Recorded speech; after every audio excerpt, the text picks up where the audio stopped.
الحمدللہ رب العالمین والصلاة والسلام علی سید المرسلین اما بعد فاعوذ باللہ من الشیطان الرجیم بسم اللہ الرحمن الرحیم. پڑھیے الصلاة والسلام علیک یا رسول اللہ وعلی آلک واصحابک یا حبیب اللہ. الصلاة والسلام علیک یا نبی اللہ وعلی آلک واصحابک یا نور اللہ. پیارے آقا علیہ الصلوۃ والسلام کی ایک بڑی شاندار حدیث پاک درود پاک کی فضیلت سے متعلق نبی پاک صلی اللہ تعالی علیہ وسلم فرماتے ہیں ان اللہ وکلا بقبری ملکا اعطاہ اسماء الخلائق. اللہ کے حبیب فرماتے ہیں کہ اللہ کریم نے میری قبر پر ایک فرشتہ مقرر فرمایا ہے جس کو رب کریم نے تمام مخلوق کی آوازیں سننے کی طاقت عطا فرمائی ہے. صرف انسانوں کی نہیں، تمام مخلوق کی آوازیں سننے کی طاقت عطا فرمائی. اچھا یہ تو ہو گیا اس کا لسننگ پاور. اب ذرا اس کی نالج دیکھو. آقا علیہ الصلوۃ والسلام فرماتے ہیں فلا یصلی علی احد الی یوم القیامہ. بس جو کوئی شخص قیامت تک مجھ پر درود پاک پڑھتا ہے تو وہ فرشتہ کیا کرتا ہے الا ابلغنی باسمہ و اسم ابی. وہ فرشتہ میری بارگاہ میں اس کا اور اس کے والد کا نام پیش کرتا ہے اور کہتا ہے ھذا فلان ابن فلان قد صلی علیک. حضور فلاں بن فلاں نے آپ پر درود بھیجا ہے. ابھی کمال کی حدیث ہے. دو باتیں اس میں بہت پیاری سیکھنے کو ملیں گی. ایک تو انشاءاللہ عقیدے کی بات اور دوسری انشاءاللہ عشق والی بات. پہلی بات، اس فرشتے کی ڈیوٹی کیا ہے؟ یہ نبی پاک علیہ الصلوۃ والسلام کے روضے کے باہر، ان کی قبر منور کے باہر ایک دربان ہے، ایک میسنجر ہے جو آقا کو پیغام پہنچانے والا ہے. میرا آپ سے سوال یہ ہے کہ میسنجر کی سماعت کا عالم یہ ہے کہ یہاں بیٹھ کر ہم درود پڑھیں وہ وہاں مدینے میں سن لیتا ہے. پوری دنیا میں جو درود پڑھے وہ فرشتہ سن لیتا ہے. صرف سنتا نہیں، پڑھنے والے کو ریکگنائز بھی کر لیتا ہے کہ پڑھنے والا ہے کون، اس کا نام کیا ہے، اس کے والد کا نام کیا ہے. ذرا بتاؤ دربان کی سماعت کا عالم یہ ہے تو مصطفیٰ کریم کی سماعت کا عالم کیا ہوگا، میرے آقا کے علم کا عالم کیا ہوگا. تو اگر آج عاشقان رسول جھوم جھوم کر صلاۃ والسلام میں میرے رضا کا یہ شعر پڑھتے ہیں تو کیا غلط کرتے ہیں کہ دور و نزدیک کے سننے والے وہ کان، دور و نزدیک کے سننے والے وہ کان، کان لعلے کرامت پہ لاکھوں سلام. تو یہ تو حدیث پاک سے پتا چل رہا ہے کہ جب دربان مصطفیٰ سب کی آوازیں سن لیتا ہے، وہ سب کے درود سن لیتا ہے، تو میرے آقا کیوں نہ سماعت فرمائیں گے. بس دل سے پکارنا ہے فریاد امتی جو کرے حال زار میں، فریاد امتی جو کرے حال زار میں. ممکن نہیں کہ خیر بشر کو خبر نہ ہو، واللہ وہ سن لیں گے، فریاد کو پہنچیں گے. اتنا بھی تو ہو کوئی جو آہ کرے دل سے. بس دل سے پکارنے کی دیر ہے، کام بن جانے ہیں. اور اب عشق والی بات کہ دنیا میں یہ دستور ہے کہ آپ جس شخصیت سے محبت کرتے ہو، ریسپیکٹ کرتے ہو، جب آپ کو پتا چلے کہ آپ کا نام ان کے بارگاہ میں لیا گیا، ان کے سامنے لیا گیا ہے، آپ کو بڑی خوشی ہوتی ہے. فار ایگزامپل آپ میں سے ماشاءاللہ بہت سارے وہ لوگ ہوں گے مختلف پیران عظام سے مرید ہوں گے. کوئی آ کر آپ کو کہے کہ یار آپ کے پیر صاحب کے پاس آپ کا نام لیا گیا تھا، کتنی خوشی ہوگی. اچھا میرا نام لیا گیا، سچ بتاؤ کیا بات ہو رہی تھی، ذرا دوبارہ سنتے ہیں اس سے، دوبارہ ریپیٹ کرو یار کیا کیا کیا ذکر ہوا تھا. بیکاز یو لو ہم، یو ریسپیکٹ ہم. آپ اچھا لگتا ہے کہ آپ کا نام ادھر لیا گیا. مجھے سچ بتاؤ ایک امتی کے لیے اس سے بڑی کیا سعادت ہوگی، وہ ادھر درود پڑھے ادھر فرشتہ اس کا نام بارگاہ رسالت میں پیش کرے. اور صرف میرا نام نہیں، میرے والد کا نام بھی پیش کرے. اور میں جتنی بار درود پڑھوں اتنی بار پیش کرے. میں 100 بار درود پڑھوں، 100 بار میرا نام نبی پاک کے دربار میں جائے.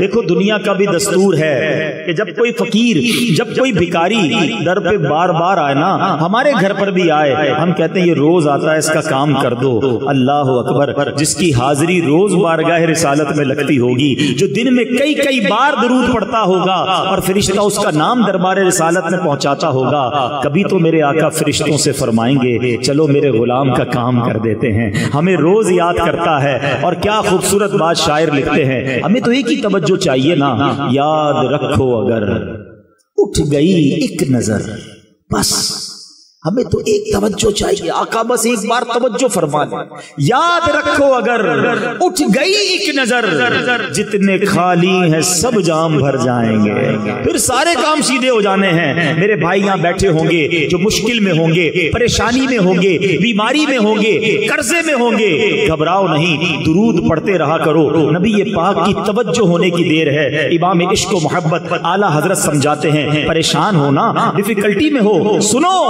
قسمت میں لاکھ پیچ ہوں 100 بل 1000 کج، قسمت میں لاکھ پیچ ہوں 100 بل 1000 کج، آقا یہ ساری گتھی ایک تیری سیدھی نظر کی ہے، بس نبی پاک کی نظر پڑنے کی دیر ہے، سارے کام سیدھے ہو جانے ہیں۔ تو میں بھی نیت کروں، آپ بھی نیت کریں کہ روزانہ کثرت سے درود پاک پڑھیں گے۔ پیارے اسلامی بھائیوں، میرے آقا علیہ الصلوۃ والسلام کی ولادت باسعادت، ذرا سوچئے جب پیارے آقا اس دنیا میں تشریف لانے والے تھے، یہ وہ وقت تھا جب کفر کا اندھیرا تھا، جہالت کا اندھیرا تھا، اور نبی پاک ایسا نور بن کر آئے کہ جس نے دنیا کا رنگ ہی بدل دیا۔ نبی پاک جب تشریف لائے تو اسلام کا نور ایسا پھیلا کہ جس نے سارے عالم کو روشن کر دیا۔ دنیا کا دستور ہے جب کوئی اہم ایونٹ ہونے والا ہوتا ہے نا، اس کی اناؤنسمنٹ کی جاتی ہے۔ اچھا، جیسا ایونٹ ایسی اناؤنسمنٹ۔ تو جب رب کے حبیب نے آنا تھا، جن کے سبب کائنات بنی ہے، یاد رکھیے گا نبی پاک علیہ الصلوۃ والسلام وجہ تخلیق کائنات ہیں، he is the reason of the all creation, اور یہ حدیث قدسی میں ہے، اللہ فرماتا ہے اے محبوب میں تمہیں نہ بناتا تو یہ کائنات نہ بناتا۔ جبھی تو اعلیٰ حضرت کہتے ہیں نا، زمین و زمان تمہارے لیے، مکین و مکان تمہارے لیے، چنین و چنا تمہارے لیے، آقا بنے دو جہاں تمہارے لیے۔ تو یہ کائنات نبی پاک کے لیے بنی ہے۔ تو اب آپ کی آمد کا وقت تھا، تو ایک ایسا اناؤنسمنٹ دنیا میں ہوا، ایسے واقعات ہونے لگے کہ دنیا کو گویا جھنجھوڑ دیا گیا۔ نبی پاک علیہ الصلوۃ والسلام کی ولادت سے 55 دن پہلے، ذرا توجہ رکھیے گا، میں نے یہ بات آپ سے تھوڑی دیر بعد دوبارہ پوچھنی بھی ہے، یہ جملہ یاد رکھیے گا کہ آقا علیہ الصلوۃ والسلام کی ولادت سے 55 دن پہلے ایک بڑا کمال کا واقعہ ہوا، اور یہ واقعہ کیا تھا؟ یمن کا بادشاہ تھا ابرہا، اس نے ایک پلان کیا کہ یہ مسلمان کعبے کا طواف کیوں کرتے ہیں، کعبے پہ جا کر حج کیوں کرتے ہیں، کیوں نہ میں کعبے کو ہی گرا دیتا ہوں، اور معاذ اللہ اس کو تہس نہس کر کے اس کے پتھر لے کر یمن میں کعبہ بنا لوں گا، پھر یہ سارے لوگ میرے پاس آئیں گے۔ اب اس نے پلان کیا کہ مکے پر اٹیک کرنے کے لیے، دیکھیں اس زمانے میں تو جو لڑائی ہوتی تھی وہ گھوڑوں پر اور اونٹوں پر ہوتی تھی، وہ ہاتھیوں کا لشکر لے کر چلا گیا۔ ذرا سوچئے کہ ہاتھیوں کا مقابلہ گھوڑے والے اور اونٹوں والے کیسے کر سکتے ہیں؟ مکے کا گھیراؤ کیا، اور پھر کیا کیا، مکے والوں کے مویشی جو تھے، مکے والوں کے جو جانور تھے، وہ بھی اس نے پکڑنا شروع کر دیے۔ اب لوگوں کا روزی روزگار بھی ڈسٹرب ہوا۔ میرے آقا علیہ الصلوۃ والسلام کی مبارک دادا حضرت عبد المطلب، اللہ نے کیا ان کے چہرے پر نور عطا فرمایا تھا، ان کی پیشانی پر نور نبوت چمکتا تھا۔ حضرت عبد المطلب نے کیا کیا، آپ گئے ابرہا کے پاس۔ اب ذرا غور کیجئے، وہ کر و فر کے ساتھ متکبر بادشاہ آیا ہوا ہے، اور اس نے کعبے کو ڈھانا ہے، اس کا پلان یہ ہے۔ حضرت عبد المطلب اس کے خیمے میں گئے، باہر سے پیغام بھجوایا گیا کہ مکے کا سردار آیا ہے۔ ہو سکتا ہے اس نے سوچا ہو کہ مجھ سے منتیں کی جائیں گی، مجھ سے نیگوشیشنز کی جائیں گی، بڑے تکبر کے ساتھ بیٹھا ہے۔ حضرت عبد المطلب اس کے خیمے میں داخل ہوتے ہیں، اللہ نے ان کی پیشانی پر ایسا نور عطا کیا تھا، وہ خیمے میں داخل ہوئے، ابرہا روب میں آ گیا، عزت کے لیے کھڑا ہو گیا، اپنے برابر میں بٹھایا اور کہا حضرت فرمائیے کیسے آنا ہوا؟ حضرت عبد المطلب نے بڑی عجیب ڈیمانڈ کی۔ آپ نے کہا کہ تم نے مکے والوں کے مویشی، ان کی بکریاں، ان کے جانور پکڑ لیے، ہمارے جانور ہمارے واپس کر دو۔ ابرہا کہتا ہے میں تو سمجھا آپ کعبے کی بات کریں گے، اپنے مرکز کی بات کریں گے، آپ تو کعبے کی بات ہی نہیں کر رہے، آپ کو فقط اپنے جانوروں کی فکر ہے۔ اللہ اکبر۔ حضرت عبد المطلب کا وہ جواب آج بھی سیرت کی کتابوں میں سنہرے حروف سے لکھا ہے۔ کیا کمال کا جواب دیا۔ آپ فرماتے ہیں جانوروں کے مالک ہم ہیں، ہمارے جانور ہمیں دے دو، کعبہ جس کا گھر ہے وہ خود ہی حفاظت کر لے گا، کعبے کا مالک اس کی حفاظت کرے گا۔ ابرہا کو بات سمجھ نہ آئی، وہ سمجھنے لگا کہ لگتا ہے کنفیوز ہو گئے ہیں، لگتا ہے ڈر گئے ہیں، جانور چھوڑ دیے گئے۔ حضرت عبد المطلب نے عجب اناؤنسمنٹ کیا، مکے والوں سے کہا سارے لوگ اپنے جانور لیں اور پہاڑوں پر چلے جائیں۔ آج جو مکے شریف گئے ہیں انہیں پتا ہے کعبے کے گرد پہاڑ ہیں، اب تو کئی پہاڑ توڑ دیے گئے، ہوٹلز بنا دیے گئے، مگر اس زمانے میں صرف پہاڑی پہاڑ تھے۔ تھوڑا سا امیجنیشن کریں، صرف کعبہ ہے، حرم شریف نہیں بنا بلکہ چاروں طرف پہاڑ ہیں۔ مکے والے سارے پہاڑوں پر چلے گئے، nobody dared to resist، کوئی وہاں پر رکاوٹ لینے کے لیے تیار نہیں ہے۔ فقط حضرت عبد المطلب اب کعبے پر جاتے ہیں، کعبے کی دیوار کو تھامتے ہیں اور وہ رکت انگیز دعا کرتے ہیں کہ اے رب کریم، اے کعبے کے مالک، آج تجھے اپنی قدرت کا نظارہ دکھانا ہے، آج ان ظالموں کو تو نے بتانا ہے کہ تو اور تیرے ماننے والے حق پر ہیں۔ آپ رکت انگیز دعائیں کرتے رہے، اللہ کو پکارتے رہے، اور اس کے بعد آپ بھی کعبے کے سے دور ہو کر پہاڑ پر چلے گئے۔ یہ کیسا حملہ تھا کہ شہر میں کوئی حفاظت کے لیے کھڑا نہیں تھا، فقط کعبہ ہے اور ہاتھی کا لشکر ہے۔ اور اب حکم کیا،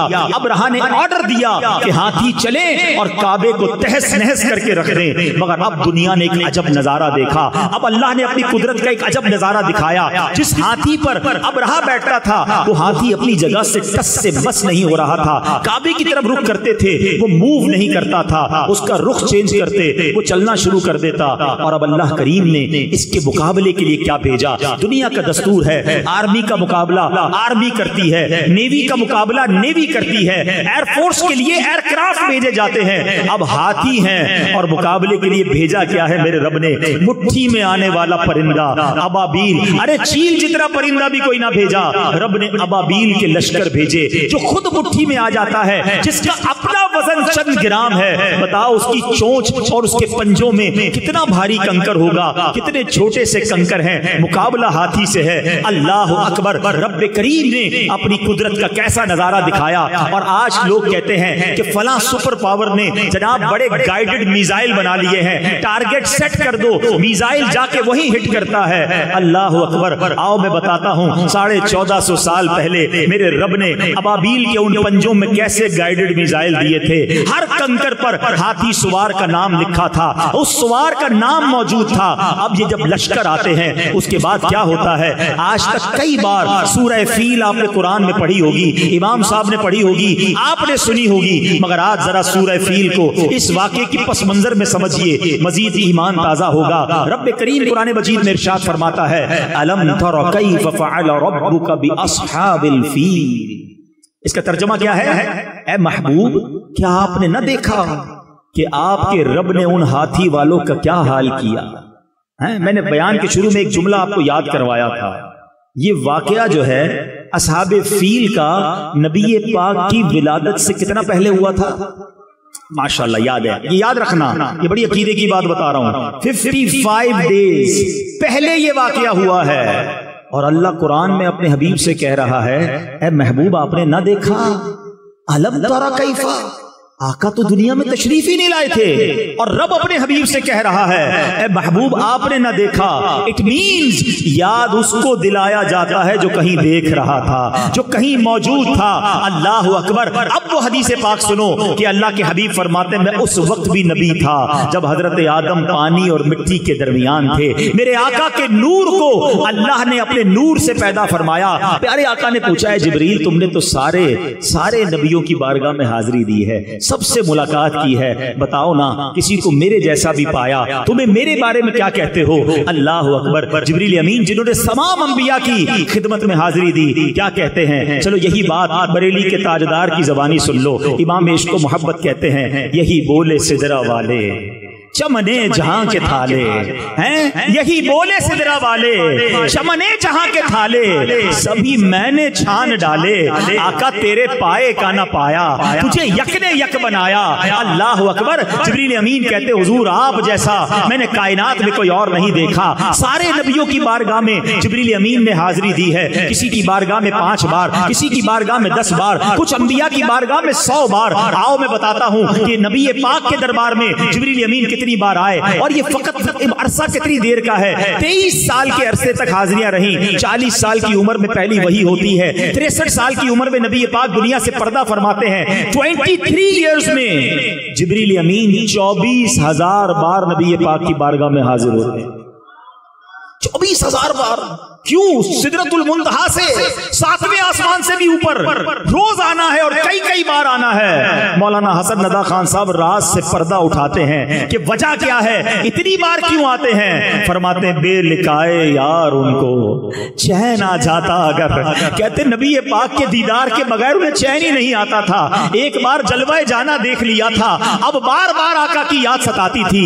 بے لکھائے یار ان کو چین آ جاتا اگر، بار بار آتے نہ یوں جبریل سدرا چھوڑ کر۔ وہ اس لیے آتے تھے کہ آقا کا جلوہ دیکھنا ہے۔ تو بہرحال نبی پاک علیہ الصلوۃ والسلام کے غلاموں سنو، آقا کی ولادت سے پہلے پوری دنیا کو ایک پیغام دینا تھا۔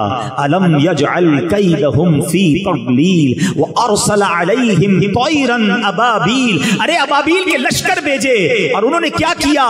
ترمیہم بحجارۃ من سجیل، ان پر پتھروں کی کنکروں کی بارش کی، اور رزلٹ کیا آیا؟ فجعلہم کعصف مأکول، انہیں چبائے ہوئے بھس جیسا بنا کر رکھ دیا، پرخچے اڑ گئے۔ ان کنکروں نے وہ کام کیا جو بڑے بڑے میزائل نہ کر سکتے تھے، ہاتھی سوار، اور ان ہاتھیوں کا نام و نشان باقی نہ رہا۔ گویا پوری دنیا کو یہ میسج دینے والا تھا، آئی نئی حکومت سکہ نیا چلے گا، آئی نئی حکومت سکہ نیا چلے گا۔ عالم نے رنگ بدلا صبح شب ولادت۔ اور ایک واقعہ نہیں ہوا، نبی پاک جس سال دنیا میں تشریف لائے عرب میں بارشیں ہوئیں، خوب سبزہ ہوا، جانور فرما ہو گئے۔ روایتوں کے الفاظ ہیں اتنے موٹے ہو گئے ایسا لگتا تھا چربی سے پھٹ نہ جائیں۔ جتنے قافلے تجارت کو گئے سب نفع کر کے واپس آئے۔ اچھا پیارے آقا علیہ الصلوۃ والسلام کی آمد کے وقت ایک اور بڑا کمال کا واقعہ ہوا۔ کفر کے جتنے ایوان تھے نا، سب کو میسج گیا، سب کو بتایا گیا کہ نبی پاک کی آمد ہونے والی ہے، سچے دین کے رکھوالے کی آمد ہونے والی ہے۔ کعبے میں بت تھے، وہ اوندھے گر گئے۔ ایک آگ جلائی تھی فارس ایران میں آتش پرستوں نے۔ انہوں نے کیا کیا تھا؟ ان کا دعویٰ یہ تھا کہ فرام لاسٹ 1000 years، 1000 سال ہو گئے ہماری آگ نہیں بجھتی، اور بجھنے بھی نہیں دیتے تھے۔ مگر جب آقا کی ولادت ہوئی تو وہ آگ بھی بجھا دی گئی، وہ آگ بھی بجھ گئی۔ کیا خوبصورت شعر لکھتے ہیں نا، 1000 سال کی روشن شدہ بجھی آتش، 1000 سال کی روشن شدہ بجھی آتش، یہ کفر و شرک کی آتش بجھانے آئے ہیں، یہ کس شہنشاہ والا کی آمد ہے، بولو مرحبا مرحبا، بولو مرحبا، بولو مرحبا۔ نبی پاک کی خاص آمد کا وقت، جس سہانی گھڑی چمکا طیبہ کا چاند، اس دل افروز ساعت پہ لاکھوں سلام۔ 12 ربیع الاول کا دن ہے، رات جا رہی ہے، صبح آ رہی ہے۔ گویا رات کو بھی نوازا گیا، صبح کو بھی نوازا گیا۔ آقا صبح صادق کے وقت خوشبوؤں میں بسے ہوئے اس دنیا میں تشریف لائے۔ دنیا میں آتے ہی پہلا کام میرے آقا سجدے میں چلے گئے، اپنے رب کو یاد کیا، امت کے لیے دعا کی۔ اعلیٰ حضرت لکھتے ہیں نا، پہلے سجدے پہ روزے ازل سے درود، یادگاری یہ امت پہ لاکھوں سلام، رب حبلی امتی کہتے ہوئے پیدا ہوئے، حق نے فرمایا کہ بخشا، الصلاۃ والسلام۔ آقا ہم گناہگاروں کو یاد کر رہے ہیں۔ اب نبی پاک کا مبارک بچپن شروع ہوتا ہے۔ بی بی حلیمہ حلیمہ سعدیہ کے بھاگ جاگتے ہیں. آپ کہتی ہے میں بڑی غریب تھی, میرے جانوروں میں بھی طاقت نہیں تھی, جب مکے کو آ رہی تھی میرا خچر سب سے پیچھے رہ جاتا تھا, پورے قافلے کے لوگ پریشان تھے, حلیمہ کیسا جانور لائی ہو. کہتی میں خود بھی اتنی کمزور تھی, اپنے پاس بھی دودھ نہیں تھا. مکے کے لوگوں کا دستور تھا کہ بچوں کو دودھ پلانے گاؤں میں بھیجتے تھے تاکہ ان کی زبان بھی اچھی ہو, ان کی صحت بھی اچھی ہو. اب جب اس سال مکے میں وہ گدائیاں آئیں, سب کو بچے مل گئے. بی بی حلیمہ کہتی ہیں کہ مجھے کسی نے بچہ نہیں دیا میری غربت کو دیکھ کر, مگر میں نے ایک بچہ دیکھا, تھا بڑا نورانی, تھا بڑا پیارا, مگر اس کے والد دنیا میں نہیں تھے, اس لیے کسی دائی نے اس بچے کو نہیں لیا کہ والد نہیں ہیں تو پیسے بھی نہیں ملیں گے, انعام بھی نہیں ملے گا. بی بی حلیمہ کہتی ہیں میں نے سوچا خالی ہاتھ جانے سے بہتر ہے اس پیارے سے نورانی بچے کو لے جاتی ہوں. اللہ اکبر. ان کو کیا معلوم تھا کہ اس بچے کو گود میں لینا ہے اور ان کے مقدر جاگ جانے ہیں. میں ایک سوال کرنا چاہتا ہوں, اس وقت مکے میں کئی دائیاں آئی تھیں, کسی ایک کا نام بتا دیں. ہم میں سے کوئی کسی ایک کا نام نہیں جانتا, مگر جب تک یہ سورج اور چاند باقی رہیں گے بی بی حلیمہ سعدیہ کا نام چمکتا رہے گا. What is the reason behind this? Reason یہ ہے کہ انہوں نے نبی پاک کی خدمت کی, اپنا تعلق نبی پاک کے ساتھ جوڑ لیا. اور یہ اصول یاد رکھنا, جس نے آقا کے ساتھ تعلق جوڑا اللہ اس کے نام کو بلند کر دیتا ہے. اسٹیج پر جتنے لوگ موجود ہیں یہ کوئی بہت بڑی ڈگری ہولڈر نہیں ہے, انہوں نے زمانے میں کوئی سائنس کی ایجاد نہیں کی ہے. آج اگر ہم سب کو دنیا میں کوئی عزت دیتا ہے تو فقط یہ نام مصطفیٰ ہے, یہ سرکار کے نام کی عزت ہے جو ہماری پہچان بنی ہے. آپ ہسٹری اٹھا کے دیکھ لیں, جس نے میرے آقا کے نام کو بلند کرنے کی کوشش کی اللہ نے اس کے نام کو بلند کر دیا. ان کے جو غلام ہو گئے وقت کے امام ہو گئے, ان کے جو غلام ہو گئے وقت کے امام ہو گئے, نام لیوا ان کے جو ہوئے ان کے اونچے نام ہو گئے. ارے بی بی حلیمہ کے بھاگ جاگے, کہتی میں نبی پاک کو لے کر نکلتی ہوں, وہی خچر جو سب سے پیچھے رہ گیا اب وہ سب سے آگے دوڑ رہا ہے. میرے قافلے والے کہتے حلیمہ جانور تبدیل کر دیا ہے, ریپلیس کر دیا ہے, اتنی تیزی سے کیسے دوڑ رہا ہے؟ اس وقت تک تو آپ کو ریئلائز نہیں ہوا تھا کہ یہ ہو کیا رہا ہے. جب اپنے گھر پہنچتی ہیں کہتی میری بکری کے تھن بھر گئے, وہ بکری جو ایک قطرہ دودھ نہیں دے رہی, اتنا دودھ نکلا ہمارے سارے برتن بھر گئے. خود میری صحت اچھی ہونے لگی, میں نے بھی نبی پاک کو دودھ پلایا, اپنے بچے کو بھی دودھ پلایا. اب جب رات ہوتی ہے تو کہتی ہے میرے گھر میں عجب روشنی ہونا شروع ہو گئی. ابھی تو لائٹوں کا زمانہ ہے نا, اس زمانوں میں تو لائٹ نہیں تھی. صبح ہوئی تو گاؤں والے آئے, کہتے اے حلیمہ کون سی لائٹ لائی ہو, کون سا چراغ لائی ہو جو رات بھر تمہارا گھر روشن رہا؟ کہا میں تو کچھ نہیں جانتی, ایک ایسا نور لائی ہوں جو ساری رات چمک رہا تھا. اور حلیمہ آپ سب کو کیا کہہ رہی ہیں؟ یہ کہتی تھی گھر گھر میں جا کر حلیمہ میرے گھر میں خیر الورا گئے ہیں, بڑے اوج پر میرا مقدر, میرے گھر حبیب خدا گئے. اب ان کی زندگی کا امیزنگ دور شروع ہو گیا. میں اپنے موضوع کی طرف آتا ہوں. اب پیارے آقا علیہ الصلوۃ والسلام نے دیکھا کہ جو آپ کے رضائی بھائی بہن تھے وہ روز صبح کہیں چلے جاتے تھے. آپ نے پوچھا بی بی حلیمہ سے کہ امی جان میرے بھائی بہن کہاں جاتے ہیں؟ کہا وہ بکریاں چرانے جاتے ہیں. کہا میں بھی ان کے ساتھ جاؤں. نبی پاک ان کے ساتھ بکریاں چرانے چلے جاتے. ایک دن وہ بچے دوڑتے ہوئے آئے خوف زدہ اور کہا کہ امی جان غضب ہو گیا. کیا ہوا؟ کہا ہمارے بھائی کو کچھ لوگ آئے اور انہوں نے سینہ چیرا اور اس کے بعد وہ چلے گئے. بی بی حلیمہ سعدیہ بھی گھبرا گئی کیونکہ نبی پاک علیہ الصلوۃ والسلام تو بی بی آمنہ کی امانت تھے نا. وہ دوڑتی ہوئی اس جگہ پر گئی اور جب وہاں جاتی ہیں تو دیکھا نبی پاک علیہ الصلوۃ والسلام ایک جگہ گم سن بیٹھے ہیں. کہا بیٹا کیا ہوا؟ سرکار دو عالم علیہ الصلوۃ والسلام فرماتے ہیں کہ 4 لوگ آئے جن کے سفید لباس تھے, میرا سینہ چاک کیا, اس میں کچھ داخل کیا اور سینہ بند کر دیا. کوئی نشان نہیں ہے, کوئی تکلیف نہیں تھی. آج سائنس نے ترقی کی ہے, اوپن ہارٹ سرجری ہو رہی ہے.